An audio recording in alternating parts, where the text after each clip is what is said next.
देखिए question number कौन सा हम देखेंगे, 4 नंबर देखेंगे। ये देखिए 4 नंबर का क्वेश्चन है, क्वेश्चन नंबर 4। ये कह रहा है शून्य -2 और कौन सा दिया आपको 5, ये 2 शून्य दिए हुए हैं आपको, 2 जीरोस दिए हुए हैं आपको, और कह रहे हैं वाले बहुपदों की संख्या है। सुनिए मेरी बात, किसी के अगर 2 आपको क्या दिए हो, शून्य दिए हो, 2 जीरो दिए हो, और आपसे पूछे कि इससे कितने पॉलिनोमियल बन सकते हैं, इसके कितने बहुपद हो सकते हैं, तो इनफाइनाइट हो सकते हैं, अनंत बन सकते हैं, अनगिनत बन सकते हैं। समझ रहे? या आप कह सकते हैं 3 से 4 से 20 से सब अधिक, है ना। यानी कुल मिला के ये इनफाइनाइट बन सकते हैं। क्या बन सकते हैं? इनफाइनाइट। जैसे मान लीजिए हम कहते, थोड़ी देर के लिए ध्यान से देखिए समझाने के लिए। वैसे तो आप डायरेक्ट लिख सकते हैं, क्या लिखेंगे, अगर लिखें तो हम क्या लिखेंगे, -2 और 5 से शून्य, -2 और 5 से बनने वाले बहुपद यानी पॉलिनोमियल, ठीक है, बहुपद अनंत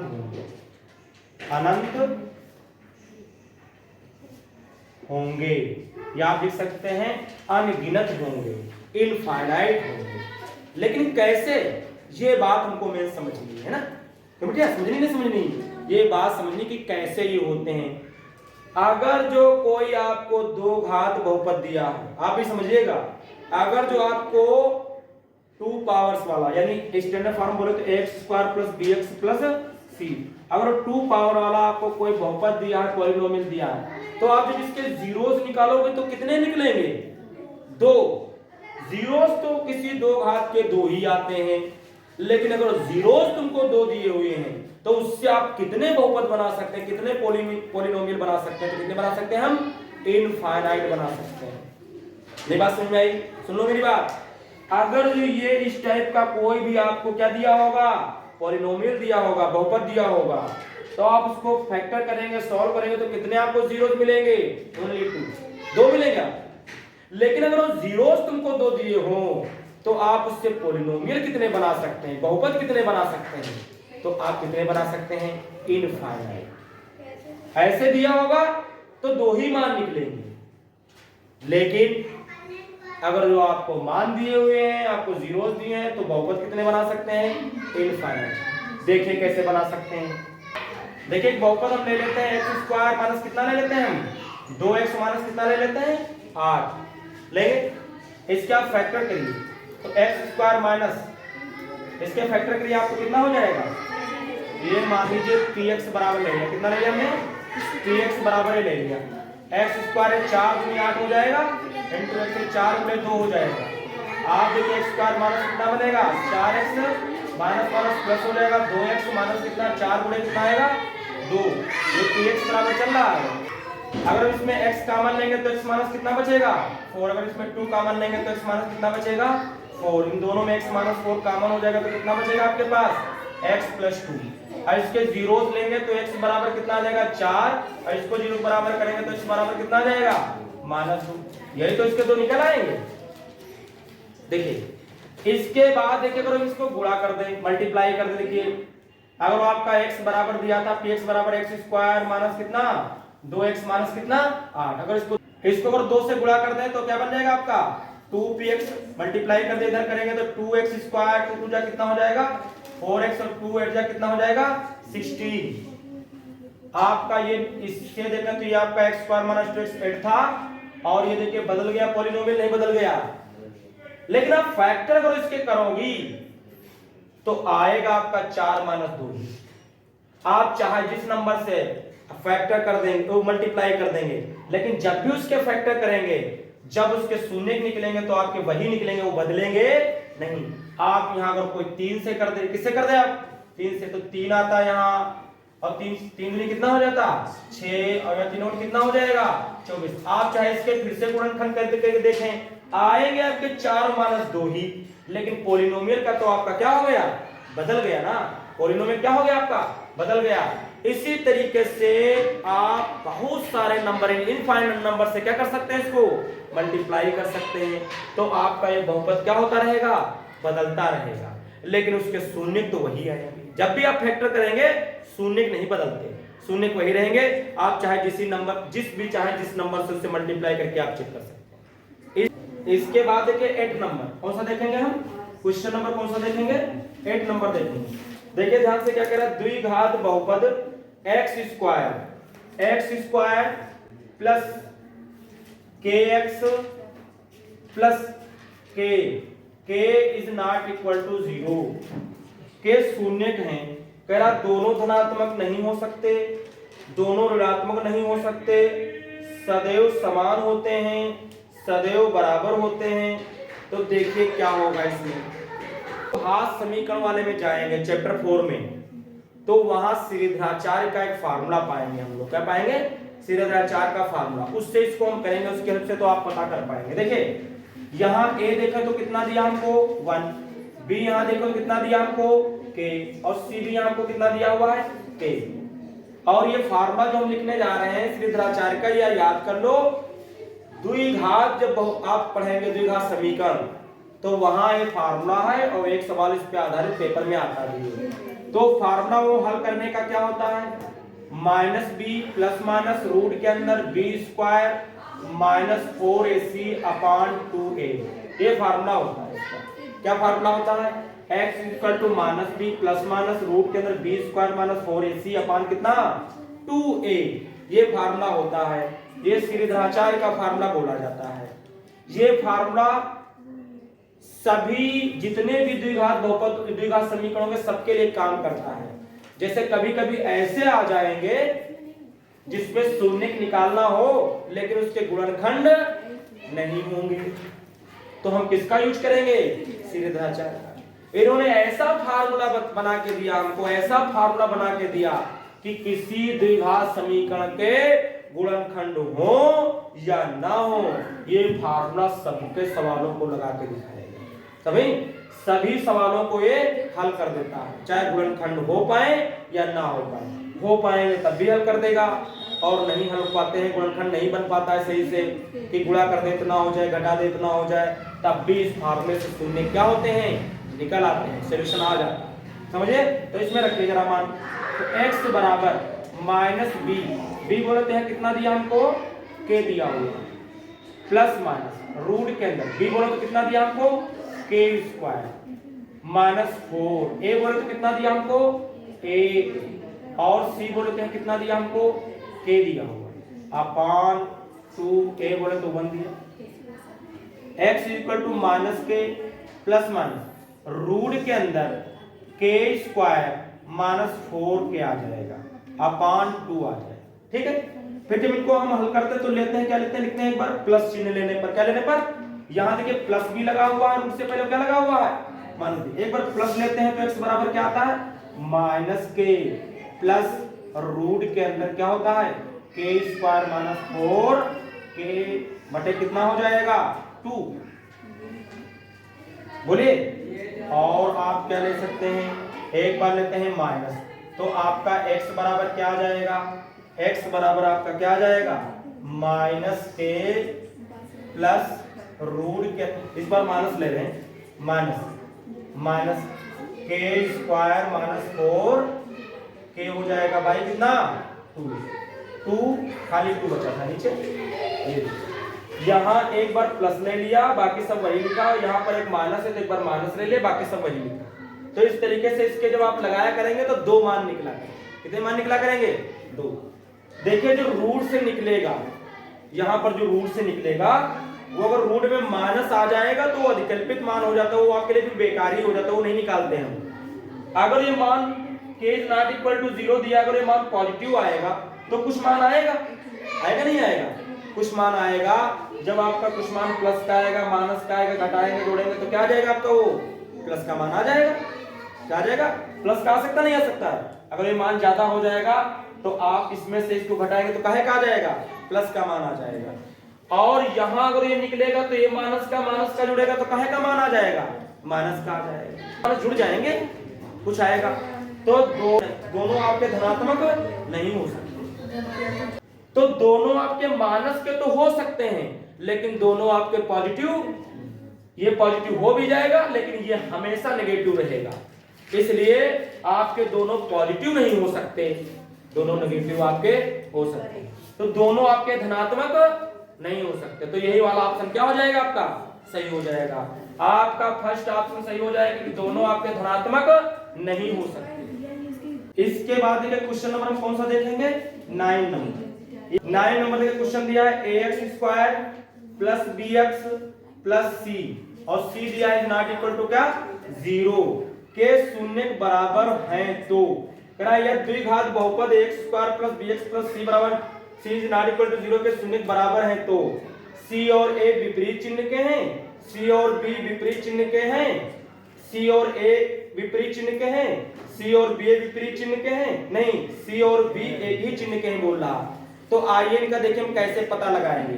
तो आप डिस्क्रिमिनेंट निकालिए, यहाँ देखिए a की जगह पर आपको a दिया, b की जगह पर आपको b दिया, c की जगह आपको क्या दिया हुआ है, c। या लिख लो यहाँ, सिंस शून्य क्या है इसके, शून्य बराबर है, क्या इसके शून्य क्या है इसके बराबर है, या हम कहते हैं कि इसके शून्य क्या है, समान है ना, इसके जीरोस क्या है, इक्वल है। अगर जीरोस इक्वल है तो डिस्क्रिमिनेंट यानी विभेदकर का मान क्या होता है, 0 होता है। क्या होता है, 0 होता है। और डिस्क्रिमिनेंट जो होता है इसका फार्मूला होता है, दो घात समीकरण में पढ़ेंगे इसको, ये होता है b² - 4ac बराबर हो जाएगा 0। b बोले तो यहाँ कितना दिया हमको, b² - 4, a बोले तो कितना हमको यहाँ दिया हुआ है, देखिए a बोले तो कितना दिया हमको, a ही दिया हुआ है, ऐसे लिख दो। और c की जगह क्या दिया है, c दिया है बराबर। अब आप ही बताइए कि ये 0 कब आएगा, a और c के बारे में बताइए, a और c के बारे में बताइए कि 0 कब आएगा। अगर जो ये विपरीत चिन्ह के हुए, एक प्लस का हुआ और एक काहे का हुआ, माइनस का। जरा ध्यान देना मेरी बात पे, इधर देखो, अगर जो माइनस का ए मान ले लिया और प्लस का आपने सी ले लिया, तो माइनस प्लस है तो एक माइनस तो माइनस ही तो आएगा, तो ये माइनस माइनस क्या हो जाएगा, प्लस होगा। और जब प्लस होगा तो कुछ जुड़ेगा तो फिर 0 कहां से आएगा, जब तक घटेगा नहीं तो 0 कहां से आ जाएगा, बोलिए। अगर वो पहला प्लस का है दूसरा माइनस का है, तब भी एक माइनस होगा तो फिर से क्या निकल आएगा, माइनस ही आ जाएगा। और माइनस आएगा तो फिर से माइनस माइनस क्या हो जाएगा, प्लस हो जाएगा। और प्लस हो जाएगा तो फिर क्या हो जाएगा, फिर वो जुड़ करके फिर वो 0 नहीं आएगा, वो 0 फिर नहीं आ सकता। ठीक है, इसके बाद देखिए, अगर जो ये दोनों प्लस के हुए, क्या हुए दोनों, ये एक मिनट में क्या कह रहा था, C और A विपरीत चिन्ह के हैं, तो ये विपरीत चिन्ह के C और A नहीं हो सकते, मतलब एक प्लस और एक माइनस नहीं होगा। C और B विपरीत चिन्ह के हैं, C और B के बारे में हमसे पूछ रहा है, इनसे हमसे कोई मतलब ही नहीं, इनको छोड़ दीजिए, इनसे कोई मतलब ही नहीं। उसके बाद C और A एक ही चिन्ह के होंगे, तो C और A कह रहा है एक ही चिन्ह के होंगे, C और B से हमसे कोई मतलब नहीं। आपके A और C क्या होंगे, एक ही चिन्ह के होंगे। अगर वो प्लस प्लस के होंगे, प्लस प्लस के होंगे, तो आप गुणा करेंगी तो कुछ ऐसा आएगा कि इसकी गुणा पूरे की इसके जो निकालोगे तो इसका मान क्या आ जाएगा, घट करके क्या आ सकता है, 0 आ सकता है। या दोनों अगर माइनस माइनस के होंगे तब भी माइनस माइनस क्या हो जाएगा, प्लस आएगा। इससे आप जब गुणा करेंगी तो आपका ये माइनस का पूरा बना रहेगा, ये प्लस का कुछ ऐसा आ सकता है जिसकी वजह से घट के भी क्या हो सकता है, 0 हो सकता है। बी आपका अगर प्लस का होगा तब भी प्लस का रहेगा, और बी अगर माइनस का होगा तब भी वो काहे का रहेगा, वो तब भी प्लस का ही आएगा, क्योंकि उसके ऊपर पावर क्या लगी है, 2। तो ये तो पॉजिटिव आएगा ही हमेशा, ये तो पॉजिटिव आएगा ही, इससे तो मतलब ही छोड़ दो। इनको दोनों को देखो, ये दोनों सेम साइन के होंगे तभी ये माइनस बना रहेगा, और वरना ये माइनस क्या हो जाएगा, गायब हो जाएगा। अगर ये प्लस ये माइनस तो माइनस माइनस प्लस, तो फिर जुड़ेगा तो 0 कभी आएगा ही नहीं। और अगर जो ये माइनस ये प्लस, तो माइनस से माइनस प्लस हो जाएगा, तो फिर जुड़ेंगी दोनों चीज तो कभी 0 आएगा ही नहीं, बोलिए। इसलिए आपका ये सेम चिन्ह का होगा, या तो प्लस प्लस के ही दोनों होंगे या तो माइनस माइनस के होंगे, क्योंकि माइनस माइनस की गुणा प्लस हो जाएगी तो माइनस ये बाहर वाला बना रहेगा और प्लस प्लस की गुणा भी प्लस हो जाएगी तो माइनस बना रहेगा। फिर जब घटेगा तो क्या आ जाएगा आपका 0 आ जाएगा। ठीक है, देखिए अगर जो यहां हम कह दें तो ये समझ गए आपको कौन सा थर्ड वाला सही हो जाएगा ना, कौन सा सही हो जाएगा, थर्ड वाला सही है। सी और ए एक ही चिन्ह के होंगे, ये वाला आपका सही हो जाएगा। जैसे देखिए अगर हम कह दें कि यहाँ b का मान हम ले लें 4, कितना ले लें 4, a का मान ले लें 2, c का मान ले लें 2। अगर दोनों पॉजिटिव में हमने ले लिया तो जरा रखो इसमें, देखो क्या बनेगा। अगर हम b के जब 4 रखते हैं तो 4 का स्क्वायर 4, a का मान 2, c का भी मान 2 बराबर। देखो कैसे मानस जो दिए हो कितने दिए आपको, 3 दिए हैं, मानस आपका बना रहेगा। वरना सारे मानस काउंट करो तो मानस कितने हो गए आपके पास 3, और 3 अगर मानस है तो फिर मानस ही निकलता है। तो 4 दूनी 8 दूनी क्या जाएगा 16, तब भी 0 आएगा। यानी अगर प्लस प्लस लोगे तब भी आपका 0 आ रहा है, और माइनस माइनस ले रहे हैं तब भी क्या आएगा 0। तो a और c सेम चिन्ह के आपके हो सकते हैं। इसके बाद देखिए क्वेश्चन नंबर कौन सा हम देखेंगे, 10 नंबर देखिए। 10 नंबर क्वेश्चन देखिए, क्वेश्चन नंबर 10 में हमसे कह रहा है कि एक्स स्क्वायर प्लस ए एक्स प्लस बी के रूप के एक द्विघात बहुपद का एक शून्य दूसरे शून्य का ऋणात्मक हो।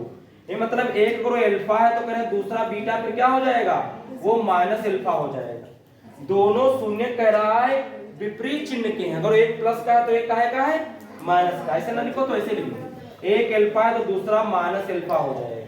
और दूसरे वाले को हम क्या बोलते हैं बेटा, बीटा बोलते हैं। तो अल्फा बराबर अल्फा दिया है और दूसरा बीटा बराबर कितना दिया है माइनस अल्फा। समझ लीजिए क्वेश्चन में देखिए कह रहा है के रूप के द्विघात बहुपद का एक शून्यक दूसरे शून्यक का क्या है ऋणात्मक है ना।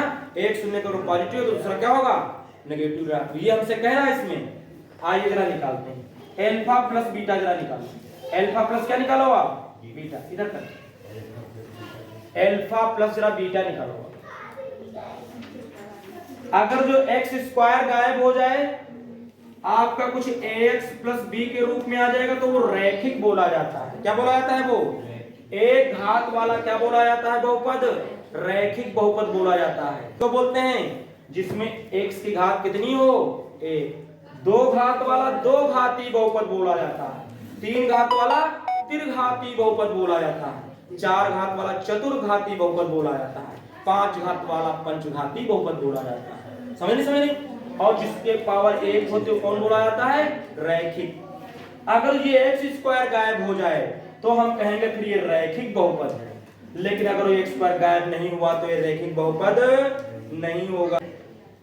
देखिए तो अल्फा प्लस बीटा क्या होता है हमारे पास माइनस बी अपॉन ए होता है। देखिए यहां आपको ए कितना दिया है, यहां आप कैपिटल मान लो तो ए बराबर 1 दिया है, यहां बी आपको कितना दिया हुआ है स्मॉल ए, और यहाँ सी दिया आपको बी। यहाँ देखिए तो यहाँ आपका बी अपान कितना हो जाएगा ए हो जाएगा। अल्फा का मान तो अल्फा है और बीटा का मान कितना दिया है माइनस अल्फा दिया है। कितना दिया है माइनस अल्फा, माइनस बीटा की जगह कितना दिया हुआ, बी की जगह कितना दिया हुआ है ए, और ए की जगह कितना दिया आपको 1। ये कट जाएंगे तो आएगा 0 माइनस ए, यानी ए बराबर आपका क्या आ जाएगा 0। अगर एक की जगह पर आप 0 रखेंगी तो आपका क्या बचेगा एक्स स्क्वायर प्लस क्या बचेगा b बचेगा।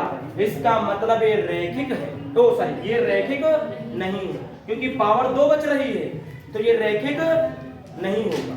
ये गायब हो जाता, ये बच जाता तो हम कहते रैखिक ये है, लेकिन ये रैखिक नहीं है क्योंकि 2a का मान जैसे इसमें रखेंगे ये गायब, लेकिन एक्स स्क्वायर प्लस कितना बचेगा आपका b, इसलिए ये आपका रैखिक नहीं। और देखिए इसके बाद देखिए अल्फा गुणे बीटा क्या होता है c अपॉन a। अल्फा तो अल्फा है और आपका बीटा कितना है अल्फा, और c का मान देखिए कितना दिया आपको b दिया हुआ है, a का मान आपको कितना दिया हुआ है 1 दिया हुआ है, तो ये माइनस का अल्फा स्क्वायर बराबर b आएगा। यानी इसका मतलब है वो मान ऋणात्मक आएगा। क्या आएगा आपका मान, जो अचर पद बोल रहा था कि अचर पद कैसा होगा, इसमें देखो दिया हुआ नीचे ऑप्शन में दिया, इसमें कोई रैखिक पद नहीं होता है तथा अचर पद ऋणात्मक होता है। देखिए अचर पद यहाँ कौन बोला जाता है सी वाला, कौन बुलाता है? सी वाला। तो सी जो यहाँ आ रहा है बी आ रहा ना, यही तो सी है। और ये बी कैसा आएगा? हमेशा माइनस का आएगा, तो कैसा आएगा फिर? वो ऋणात्मक आएगा। कैसा आएगा? ऋणात्मक। तो ऑप्शन का पहला ही वाला आपका सही हो जाएगा। इसमें कोई रैखिक पद नहीं होता है तथा अचर पद ऋणात्मक होता है। ठीक है, इसका फर्स्ट वाला ऑप्शन सही हो जाएगा। इसके बाद देखिए इसका जो लास्ट नंबर क्वेश्चन दिया हुआ है 11, क्वेश्चन नंबर 11 देखिए, इसमें आपको 4 ग्राफ बना के दिया गया है। एक ये देखिए बना हुआ है, और एक दूसरा आपको क्या दिया हुआ है देखिए, कुछ इस तरीके से दिया हुआ है। और आपका एक आपका थर्ड नंबर देखिए दिया हुआ है, वो आपको कैसे दिया हुआ है देखिए, वो आपको दिया हुआ है कैसे, ऐसे दिया हुआ है। उसके बाद आपका फोर्थ नंबर दिया हुआ है, वो आपको दिया हुआ है क्या, ऐसे से कुछ 3 बार दिया हुआ है ना। निम्नलिखित में से कौन एक द्विघात बहुपद का आलेख नहीं है? दो घात बहुपद का आलेख नहीं है। देखिए जो दो घात बहुपद होगा वो आपका 2 जगह हो सकता है, 2 कट कर सकता है एक सच को, नहीं भी कट कर रहा तब भी चलेगा, लेकिन 3 जगह तो नहीं काटना चाहिए। अगर कोई बहुपद, कोई किसी बहुपद का ग्राफ 3 जगह एक सच को काट रहा है, इसका मतलब उसके जीरोस कितने होंगे? 3 होंगे और त्रिघाती हो जाएगा। तो ये इसका है, ये इसका सही हो जाएगा। ये